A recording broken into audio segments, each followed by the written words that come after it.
Well, Pickoff gets by. De La Cruz takes off. Center wave is on. Perkins barehand. Throw to the plate. Here's De La Cruz.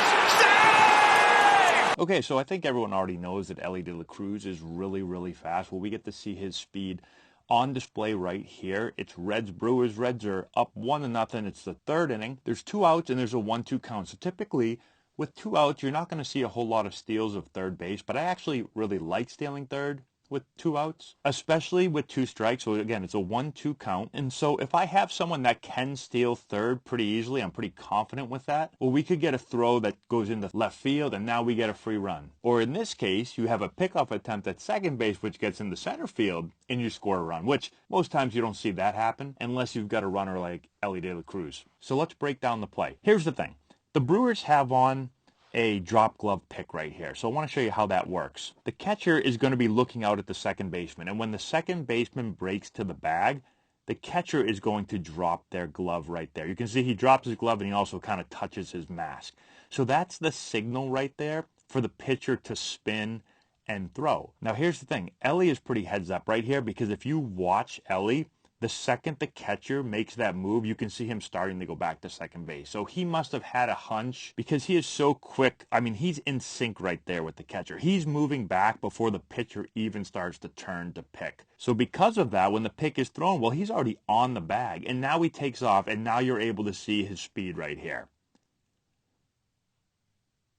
And he just gets in there safe. Not many runners in the world are able to score on a missed pickoff that gets into center field. So it's a good job by Elly, one, for being heads up, for being aware of the situation, for seeing that drop glove right there and getting back to the bag easily. You can see how quickly he gets back. He doesn't even have to dive in. He just goes back standing up. Now, for the pitcher, you don't have to pick on this, right? So you can turn and get right here and go, okay, he's back to the bag. I don't have to throw. So he could have just held on to the ball. Now, one thing I will say, if he does throw and you're the middle infielder, once you realize that there is absolutely no play here, that the base runner is standing on the bag, just cut in front of the base runner right here. So you can see he kind of just tries to reach with his glove instead of just taking one step this way, catching the ball. At that point, our goal isn't to tag him out. Our goal is just to make sure that the ball doesn't get into center field like this, because obviously now he can score. And then the other thing I really like about Elly is that a lot of runners here would just take the next base, right? So they would just go from second to third. You can see the second that this ball gets away, Elly, his mind says score. It doesn't say go to third. It says go home. He's thinking 2 bases ahead.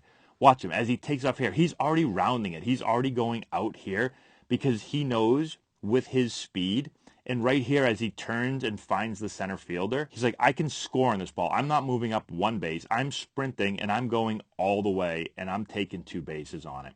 So hopefully that gives you a little bit of insight, both from the offensive and defensive sides. Let me know your thoughts in the comment section below. Subscribe to the channel, hit the notification bell, give it a thumbs up, all that good stuff. And we'll talk to you later.